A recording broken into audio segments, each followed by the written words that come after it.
Welcome to the Mets Pod. On today's show, we preview all the action expected at next week's winter meetings. Later on, it's a mega mailbag episode, our longest one yet. You have questions, we're diving into the answers. So a reminder, if you never want to miss an offseason show, subscribe to the Mets Pod at Apple Podcasts, Spotify, or wherever you get your podcast.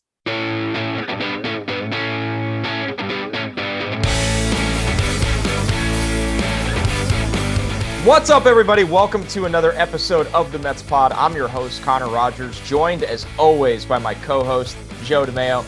And final notice, the Mets Pod will be live at the Queens Baseball Convention presented by SNY this Saturday, December 3rd at the 4 Points by Sheridan in Flushing. Our panel, other awesome panels, special guest Bartolo Colon, R.A. Dickey, and Howard Johnson. Tickets are on sale now. For more information and to purchase tickets, visit queensbaseballconvention.com. Joe, offseason rolls on. We've actually had some moves around baseball. The winter meetings are right around the corner. You and I are getting into a very extended mailbag show today. How are we doing, man? What's going on? Doing good. Just waiting for the Mets to participate in some of this action. It feels like Edwin Diaz was signed, 3 months ago, and I'm ready for the next move. Yeah, I'm with you. Obviously, the biggest one, at least in the land of a guy that could have been on the Mets radar, Jose Abreu goes to the Astros on a 3-year deal worth around $60 million. And we did see from SNY's Andy Martino that the Mets expect to look internally for DH. So maybe that was something that was not a high priority for them. We know pitching, especially with the holes in the rotation right now, is a big one. And the good news is a lot of these things do get discussed very shortly. The winter meetings are next week. Joe, for the casual baseball fan that understandably reacts when the signings happen, they're not sitting on pins and needles like you and I, searching every rumor, diving into every rumor. What exactly do the winter meetings do, and what kind of action could come out of them? I think the winter meetings have a chance to be pretty active this year. I mean, you're basically taking all of the executives and agents of the sport and locking them in a hotel for a few days. So naturally from that is going to come free agent signings. It's going to come trades. And, like you said, some people probably don't care so much about the rumors, but I live for the Twitter rumors. Who's kicking the tires on what? Who has talked to who? Scott Boras, I'm sure, will give another state of the address where he has some corny puns to talk about things. But I love the winter meetings. And, this year, too, it's actually going to be the first ever MLB draft lottery. So we will find out the draft order for the top of the draft this year. So finally, MLB has changed to a lottery as a pseudo anti-tanking measurement. But I don't think that's really going to do a ton. But you're not guaranteed the first pick if you just don't spend money. Yeah, it seems like it would be extremely hard to fully tank in baseball because there are so many teams that don't spend money. And I don't actually think those teams are always trying to outright lose. I think they're just cheap and expect their young talent to push them forward, and they could sell it as, hey, we're doing what the Rays do. But guess what? Not a lot of teams are the Rays. So excited for that. Obviously, we're going to have plenty of content around that week as the action goes on. SNY is going to be all over it. We know Andy will be there. Gelbs will be there. So SNY will have the winter meetings extensively covered. And I guess the biggest follow-up question here for you, Joe, is as we enlighten the listeners quite often when the Mets are on the West Coast, the winter meetings are on the West Coast, you don't always stay up for the entire game. So what is the over-under? What are the odds right now of Joe being asleep when the Mets actually do make a move this offseason? I think the odds are very high that next week minus 500, Joe will be asleep. Yeah, give or take minus 500, minus 600, maybe even. It's stark odds. I mean, because you just think it's the 3-hour difference out on the West Coast. So if a move is happening at 8 or 9 p.m. local time there, forget about it. I'm done. I'm not awake for that. So, but it'll be really fun. I'll turn on notifications for, all the top writers, Jeff Passan and Andy and Heyman and everyone across the board that really breaks all this stuff. I'll turn on notifications on Twitter, and I'm sure I'll wake up to plenty of text messages from people who can stay up, and then the notifications from Twitter. So actually secretly excited about that. Like, I'll miss some action like in the moment, but you just wake up to potentially a bunch of baseball news. That's not the worst outcome in the world.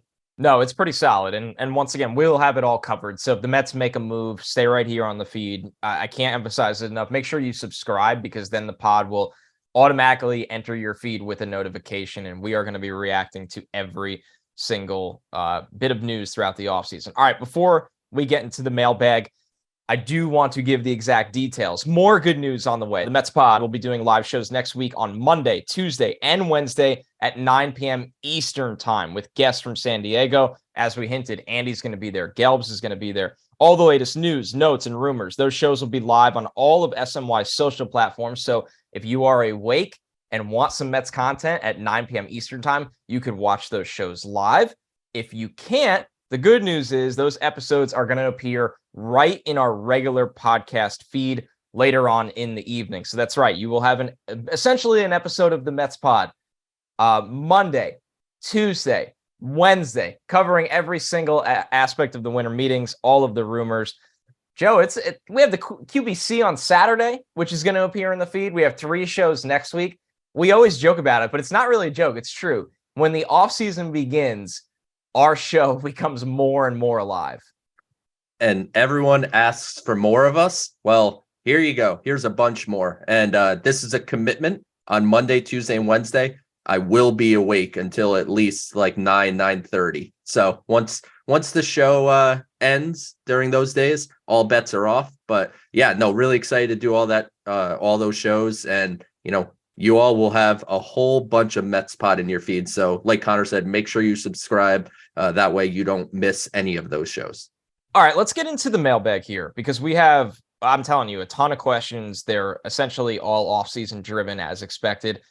But we have to start with, it's undisputed. It's the best question that we have on today's show. This one from Julia, who said, can you do an official ranking of Mets' best to worst seasons after being Santa at the Christmas party? I want to see the validity of the curse. So for those that are not aware, and Joe, I'll buy you some time here to pull up as many Mets Santas. And we have full disclosure. Joe and I have done some research on this, because you have to. The Mets have a long history of different players being Santa Claus and tragedy striking their MLB season for the most part. But if you don't know, there is a bit of something swirling that if you are Santa for the Mets, bad things could happen. We're going to dive into who's excelled after being Santa, who's gotten hurt, who's had bad seasons, some things even beyond that. So, Joe, I don't know if we're going to be able to fully stack it up, but let's start with the positive. Who are the only Mets that have actually had productive, successful seasons after being Santa? The captain, David Wright, and Daniel Murphy are clearly impervious to the Santa curse, because they both were Santa multiple times and were perfectly fine the season after. So David Wright, Daniel Murphy, they all checked out. When you get away from them, we could get into the negative now. There's injuries, there's trades, there's lifetime suspensions from baseball. Like, that's the craziest one. I want to say there's no question that number one in the power rankings is Henry Mejia, who was in 2014, he was Santa, and he not long after that got his suspension. That is why Henry Mejia is no longer in baseball. Yeah, that's definitely the number one worst Santa season of all time. There are some a couple of trades too. Jet Francoeur was Santa in 2009. He obviously had a really brutal start to the season and was traded. R.A. Dickey in 2012 was Santa. He was traded. Steven Matz in 2015 got hurt. Noah Syndergaard in 2016 got hurt. Brandon Nimmo was Santa 2017, 2018, 2019. He played only 69 games in both 17 and 19. Kind of odd. Played only 69 games in both of those seasons. He did survive it in 2018, where he arguably had one of his best seasons of his career. He played 140 games that year. He had an 886 OPS. He hit a career high 17 home runs that year. He stole a career high 9 stolen bases, 404 career high on base percentage. So Nimmo had the bookends of the curse, but in the middle, he actually had a career year. So it's a really, really weird thing. but I would say it's almost 70 to 80% drastically bad seasons, injury or performance related. And you even go back to 2005, Chris Benson was traded, and you had the whole deal with his wife, Anna Benson, at that time, which we don't need to get into on this show. Just Google it. You could get to the bottom of it yourself. 2004, Mike Cameron, Mets signed him to a multi-year deal the year before to be the center fielder, and he was coming off Gold Glove after Gold Glove with Seattle. The Mets signed Carlos Beltran. Mike Cameron plays Santa, and Cameron moves over to right field, and him and Beltran bump heads, and he gets concussed. Brutal. Yeah, that was one of the worst injuries that I've seen. And, Mike Pelfrey is someone that struggled. But yeah, I think this is a fun question. And I think there's no question, top of the list, worst is Henry Mejia. And then I guess what is worse, like getting concussed or being really, really bad. So I would say Mike Cameron's up there. Syndergaard in 2016, coming off just, really strong performance, and he gets the lat injury after being Santa. So the Santa curse seems to be real. I don't think they've had a holiday party in a couple years. I don't know if it's coming back, but if it comes back, maybe don't put a Mets player in the Santa outfit. And then you had John Maine, who I believe the season after he was Santa, because he had that excellent 2007 season. Remember, he almost threw the no-hitter. Maine really came out of nowhere. He was this great story. I believe he hit a home run that year. It was just this wild kind of year for John Maine. Everybody was like, who the hell is this guy? He's Santa in 2007. In 2008, he has the rotator cuff injury. And honestly, I don't think he was ever the same player again. And I'm reading a little bit. He had a bone spur in his shoulder, and doctors said it was the biggest bone spur they had ever seen in a shoulder. And these are guys that look at these things all the time. So, I mean, we are not fabricating this. This is like it's not like Max Scherzer oblique happened after. It's not like that happened after Santa. It's not like a guy went from being a 320 hitter to a 280 hitter. These are things like career ending, suspension related, drama with a wife involved, all kinds of chaos here for Mets Santa. So long story short, Pete Alonso, Jeff McNeil, Francisco Lindor, do not be Santa if the Mets start having the Christmas party again. I'm not even going to, it's so disrespectful to say who should be Santa just to be injury proof. So I'm not going to throw any names out there. I bet Mets fans are saying, Darren Ruff, you are Santa Claus this year. I would say Santa Claus, if they have a holiday party this year or whenever they have it back, have Santa be a third party person outside the organization and let players be elves, because the history of elves don't seem to be so bad. So we could have the players be the elves, but let Santa be a non-Met.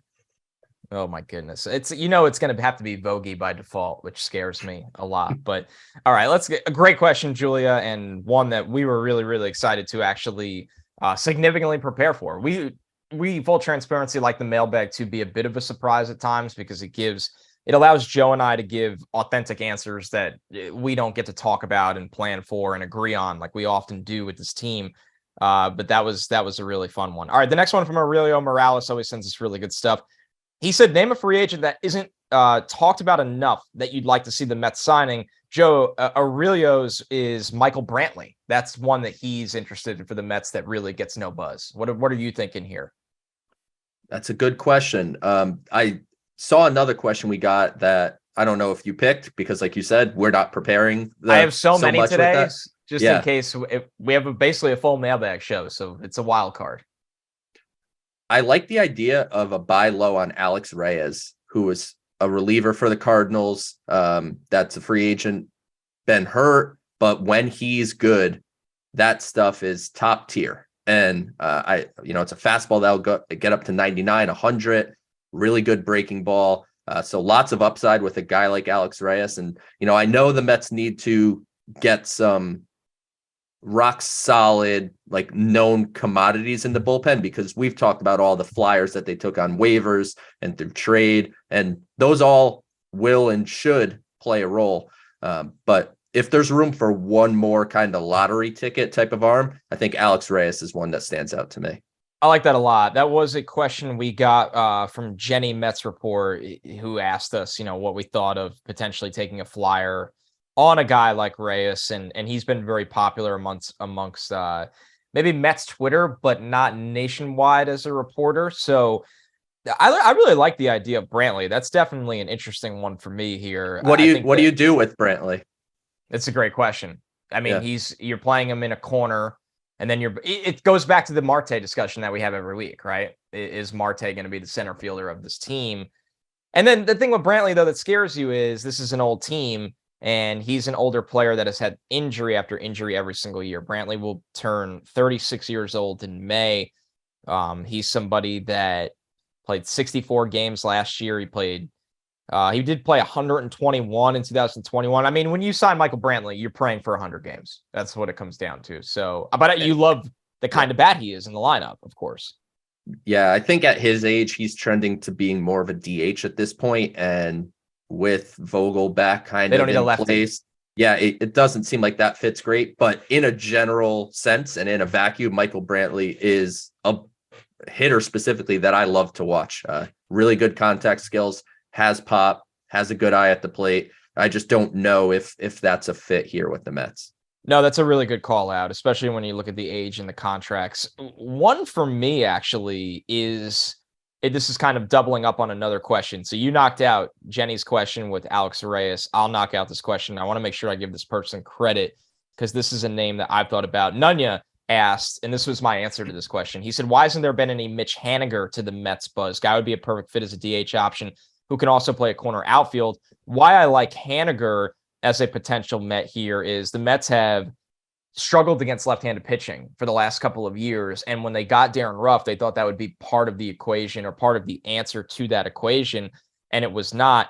That's why you would add a guy like Haniger. Throughout his career against lefties as an 853 OPS. He has a 353 on base percentage, slugging at 500. So if you go get Haniger, who could play a corner outfield, as mentioned by Nunya, then he's also slotted in as your right-handed DH every single time a lefty is on the mound.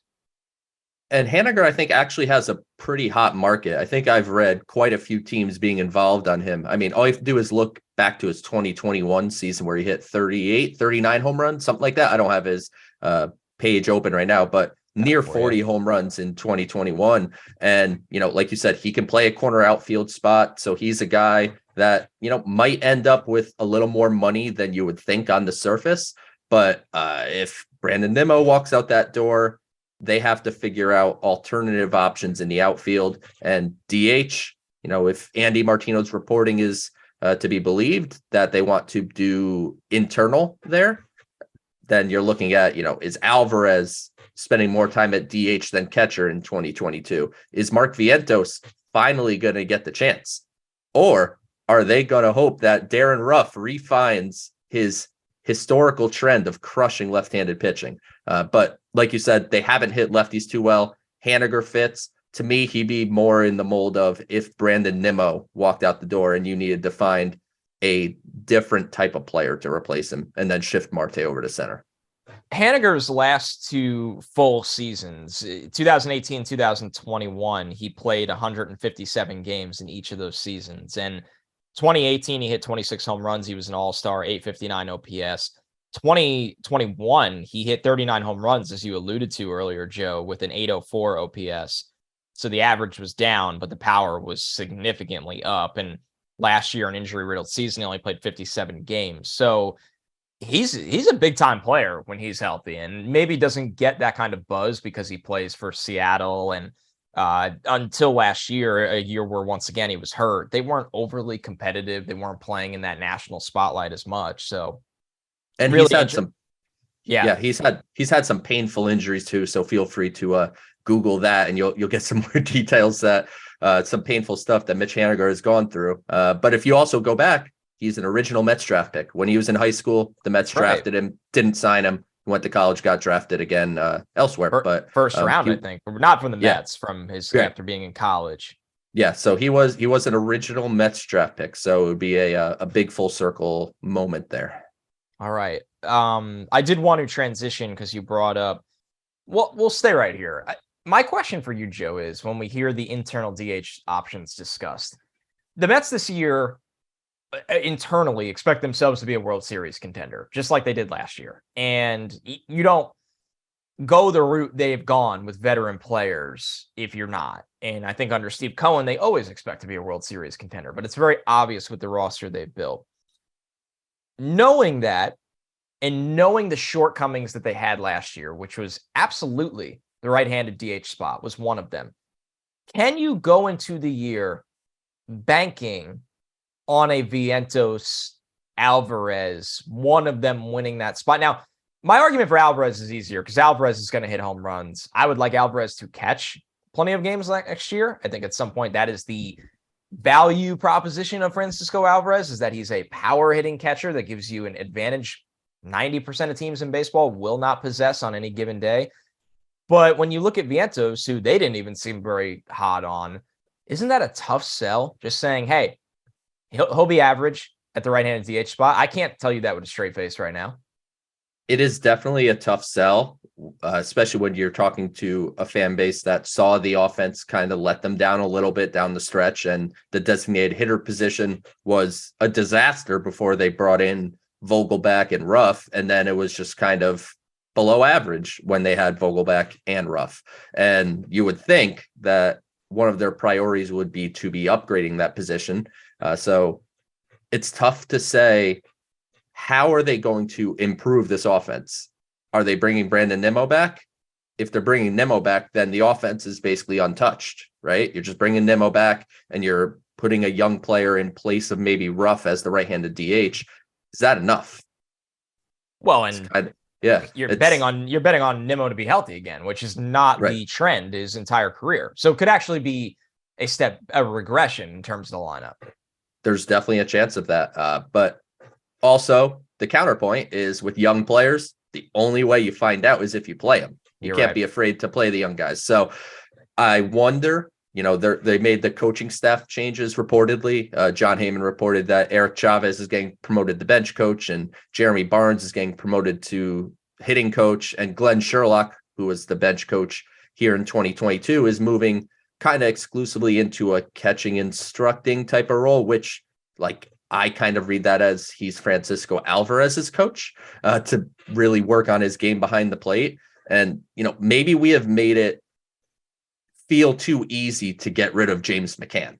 We've kind of talked about it over the last month, just pitching a bunch of money and just get him out of here, or attach a prospect to him and get him out of here, or take on someone else's bad money and James McCann could just go. Maybe teams just don't want James McCann. That wouldn't be entirely shocking. And if that's the case, then maybe you're carrying three catchers on the opening day roster with McCann and Nido and Alvarez being a DH/catcher. That is certainly a plausible possibility. It definitely is. McCann is not going to be easy to unload, as we've said before. And then it goes into the question of, if he's just has nothing the first 2 months of the season, which unfortunately could be likely, how long do you ride that out? Can you live with the catcher spot batting last in the lineup and just being this total miss all the time when Nito's not playing? And Nito's very limited. As much as we like Nito a lot, Nito's your ideal number 2. There's a lot of pieces to move around there. All right, the next one. Oh, go ahead, Joe. Oh, yeah, sorry. I would say in regards to McCann, they have shown a willingness that they will not be afraid to eat money for what they consider a complete sunk cost. So if McCann is on the 2023 Mets, he's got to come out of the gates performing, because, Mets fans already want him out the door, and it's already loud. It'll get louder if the 2023 season opens, McCann's getting playing time and the results are the same. So they have not been afraid to do it in the past. Obviously, we can just look at Robinson Cano. That's kind of the painfully obvious example. And it won't shock me if that was something they'd be willing to do in 2023 with James McCann. This one from Mets fan who asks, could Eduardo Escobar be traded in a salary dump to pave the way for Beatty and Vientos to platoon, while also giving some time there to Guillorme and having more money to go after a potential Trea Turner and deGrom extension? Could, sure, but do you really want to rush a salary dump of Eduardo Escobar? He feels like such a glue guy in that locker room, and he was so good down the stretch. And in the second half, I think Eduardo Escobar is a valuable piece of this team for 2023. I wouldn't have much of an issue, even though I just said, play the kids. I wouldn't have an issue with Brett Baty going back to AAA, getting some more seasoning, because we forget he basically spent not even a week in AAA before he got called up to the big leagues. So he could get some meaningful AAA at bats. And look, injuries happen, underperformance happens. We talk about this all the time. Depth is important. So am I so focused on dumping Eduardo Escobar? No. And if the Mets need money for like a Jacob deGrom contract, we have a different conversation on our hands. You're absolutely right. You're not, hey, we got to find money here to bring back this player. Now, my bigger argument to kind of further enhance your point, Joe, with Escobar is adding more players to this team that makes it seem like Escobar is expendable actually further proves the point that Escobar can be the right-handed DH. I mean, we're going through all of these hoops to figure out who is going to be able to hit lefties as a right-handed DH. It's right in front of us with Escobar in terms of lefties last year. He had 174 plate appearances. He had an 817 OPS. He hit 9 of his 20 home runs against lefties, and he had double the at-bats against righties. So I look at Escobar and go, he was almost an entirely different player against left-handed pitching last year. His slugging was 387 against righties. It was 519 against lefties. So Escobar, to put it in perspective, is on a 1-year, $10 million deal. He is the exact kind of guy you might be looking for at the deadline. A guy that can play multiple positions, everybody loves in the clubhouse, has performed in the postseason, and can hit lefties. So I have a bigger argument to salary dump Mark Hanna than Eduardo Escobar, which some people might think I'm absolutely crazy, but I think Escobar is the exact type of player that you are going to need in August, September, and October, and even further proving a player that the Mets need and maybe might be in some of those DH plans. He's the type of guy, Joe, that he's so experienced and level-headed, as we saw the bounce back last year, that if the first 2 months of the season, let's do worst case scenario, right? Let's do Murphy's Law. Vientos bombs out, needs to go back to the minors to figure it out. Alvarez is okay, but they have an injury at catcher. The Mets, I don't like guys getting hurt, but the reality is McCann and Nito seem to get hurt a lot. It's a tough position to play. McCann or Nito get hurt. Alvarez needs to catch more. He's not just sitting in the DH spot as much as you'd want. By default, Escobar might be your emergency DH anyway. He might be. And, when we think about the internal options, we just talk purely the younger players. But like you said, I think Escobar's a guy that could be in play for some DH reps. I do think it would be nice, me personally, if the Mets solidified the DH spot with an outside player. I'm looking at JD Martinez, assuming his back is still together. But, who knows? I think right now it might be a little early to say like definitively this is the deal. I'm sure it all depends on what the value is. I mean, Jose Abreu, like as much as I wanted to see someone like that on the Mets, I wasn't exactly rushing to give 3 years and $20 million a year to a DH. So I think it all comes down to value. And then, like you said, the flexibility of someone like Escobar could be useful. And, maybe Baty hits so well in AAA that he forces their hand. That's like, we need to get him in the lineup on the big league team and we need to make room for it. So if that means Escobar slides over to do some more DHing or, mixes in at second base here and there and whatever, like his versatility and veteranship, I'm making up a word, I think would certainly fit there. Well, this takes me back to a conversation that I fell into last year, and I don't know if I ever will fall into it again.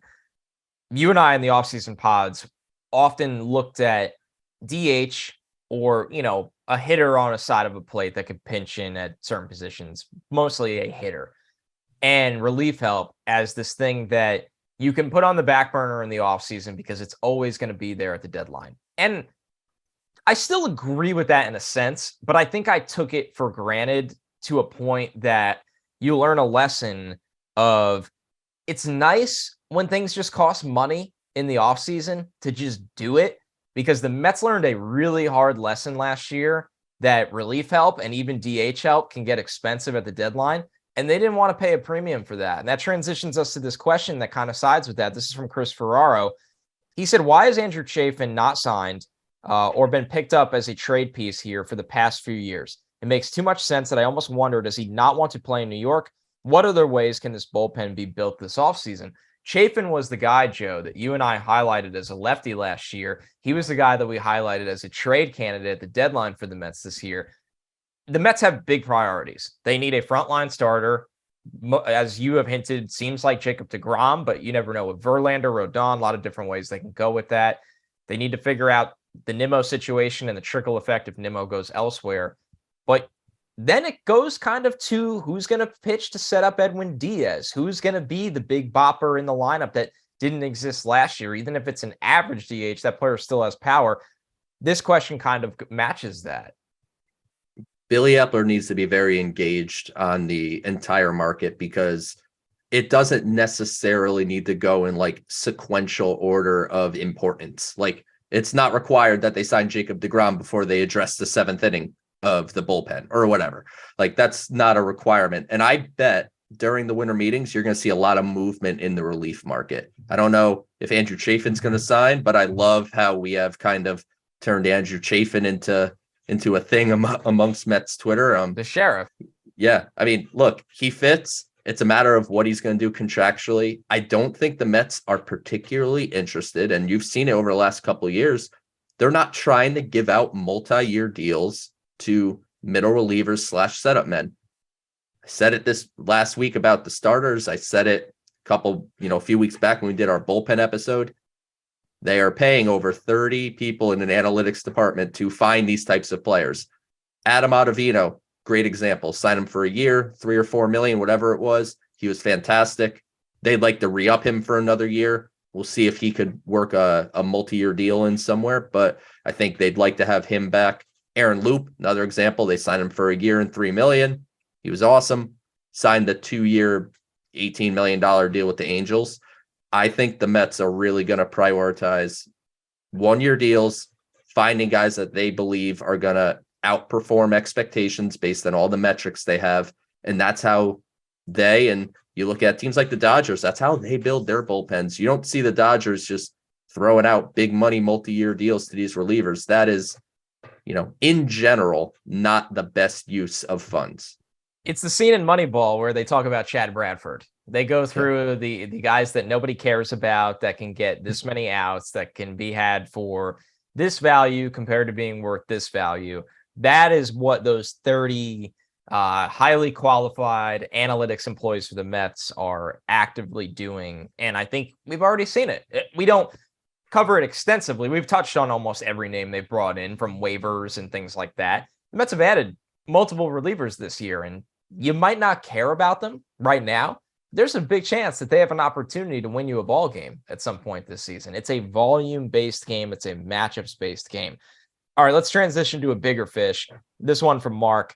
Signing Trea Turner to a $200+ million deal compared to having the patience to pass and wait for bigger fish like Ohtani and Soto in future off seasons.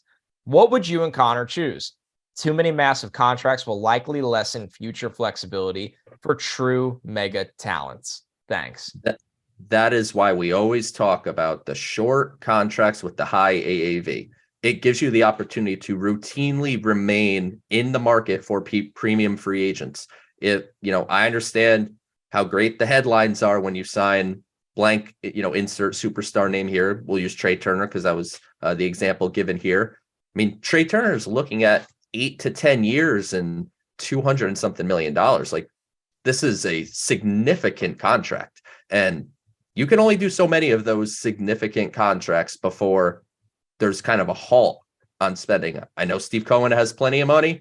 He's going to spend plenty of money, but it's about being able to be flexible year in and year out, never being out on a free agent market. Like, I don't want to see a year where the Mets are like, we have so much money tied in, we're going to have to play the market at, the middle tiers. I want to always at least be an option for the big players. So if you tell me that Shohei Ohtani is finding free agency, I would be willing to take my chances. And if it's not Shohei Ohtani, Juan Soto could hit free agency the year after that. And if Juan Soto turned down $400 million from the Nationals already. Something tells me that guy is not signing a pre-free agent contract.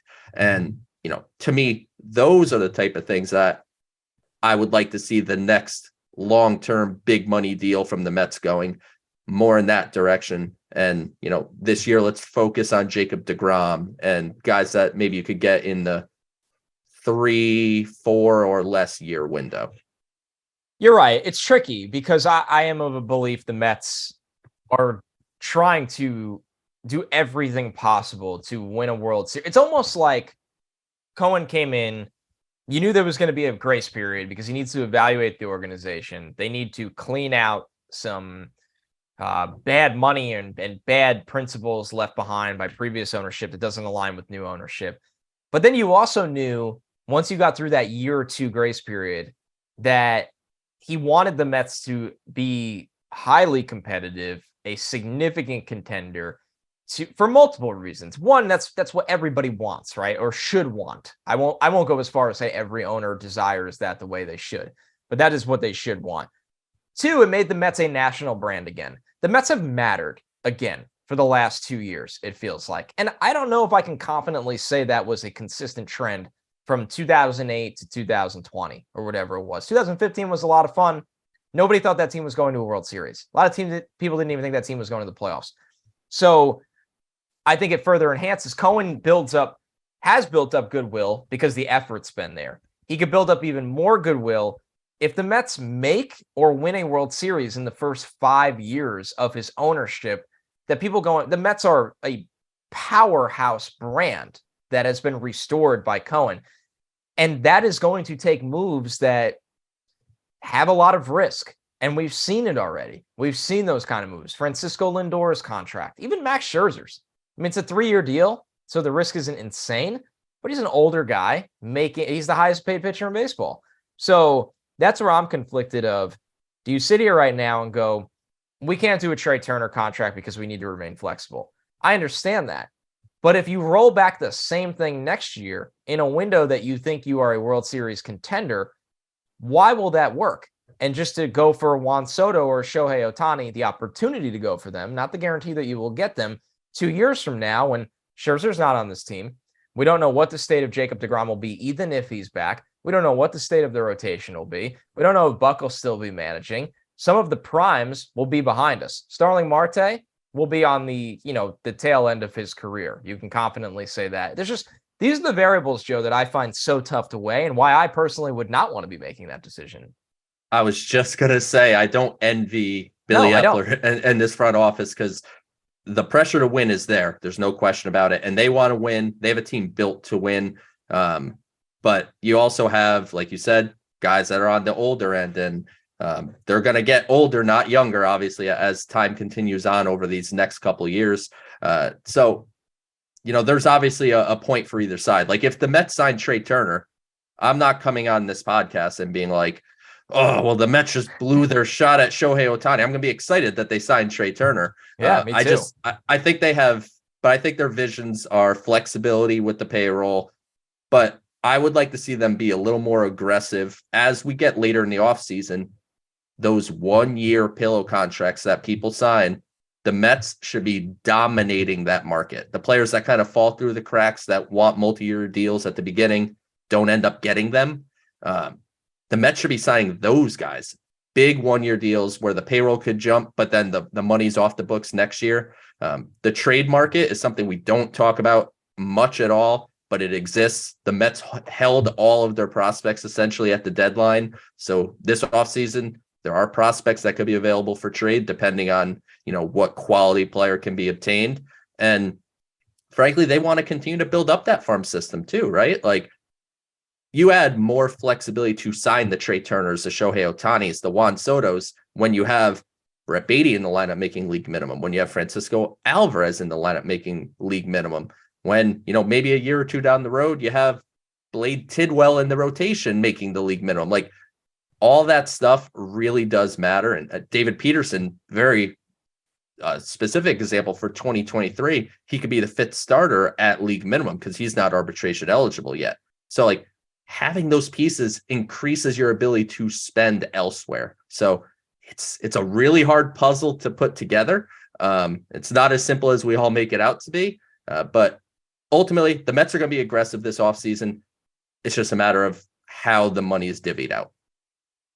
All right, one more here. Actually, we got a quick one and then a longer one. The first one here, Joe, is for you. It's from Mikey. He said, "Hey Joe, could you give us a breakdown of Mr. Ronny Mauricio? We've been hearing about him for years, been seeing daily highlights of this guy. He looks like he has great tools. Could he become a real player for the Mets in the near future? Is he more of a possible trade chip?" Ronny Mauricio is having a fantastic winter league right now down in the Dominican.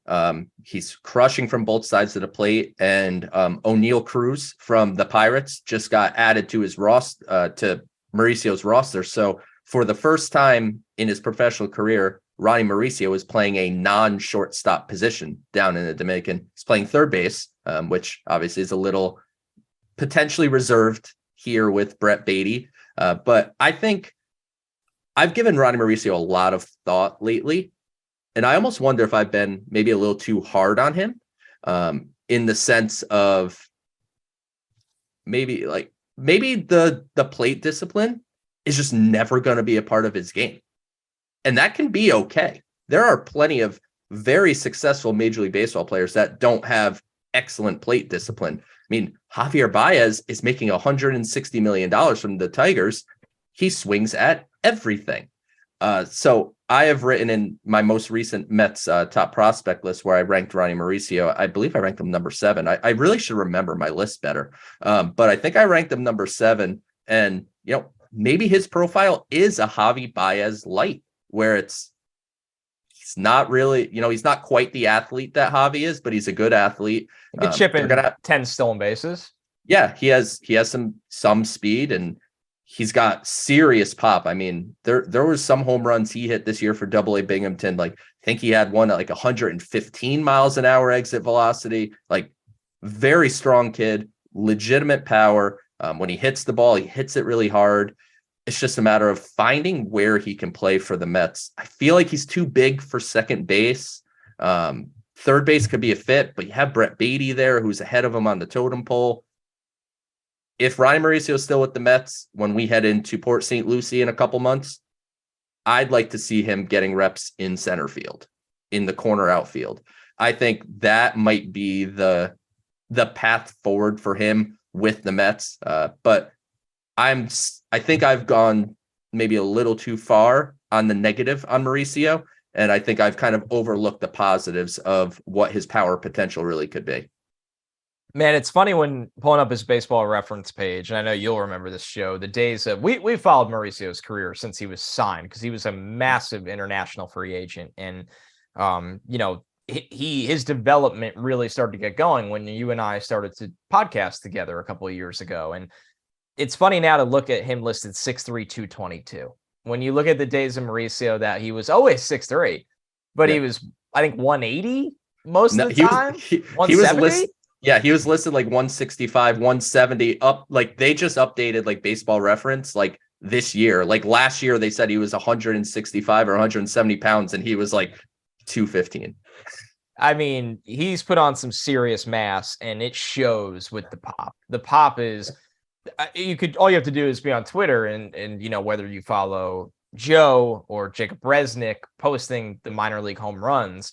His home runs are not cheap. There's nothing cheap about them. And if you want to sell Mauricio in a positive light, as there's a lot of hope left for him, which I think there is. And I think your points are very fair, Joe. He's still 21. He's now filled out that frame, which is not the easiest thing to do for some of these guys. You're talking about somebody that came here at 160, 165 with that slender frame, but the length and the frame to add the mass. Now he's 222. The power is there. I mean, the fall league season that he's having right now, significant numbers, the 831 OPS. He's hit 3 home runs already. He's already stolen 8 bases. There are, as the question said from Mikey, there are tools there, and it'll be fascinating to see, is Mauricio a guy that you actually want to trade this offseason, because he's not coming off a great minor league year. I would not say it was a bad one in Binghamton for the most part. This is still a player that hit 26 home runs in AA as a 21-year-old for the most part. But like you said, Joe, the on-base percentage needs to go up. And these are things that the Mets it's a tougher decision with him, because if he does take even a baby step forward in plate discipline, he's going to be a big league player at one of the key spots. If he takes a baby step forward, which all that means to me, like he doesn't need to be Brandon Nimmo. Like he doesn't need to be Jeff McNeil. He doesn't need to be drawing a bunch of walks. To me, it's more laying off the bad stuff and getting a pitch to hit and a pitch to strike. And I think Mauricio is going to have the ability to do that here in 2023. And if he is still with the Mets organization, I would guess he would be in AAA Syracuse to start, and he's on the 40-man roster. So anything could happen that you could see Ronny Mauricio with the Mets in 2023.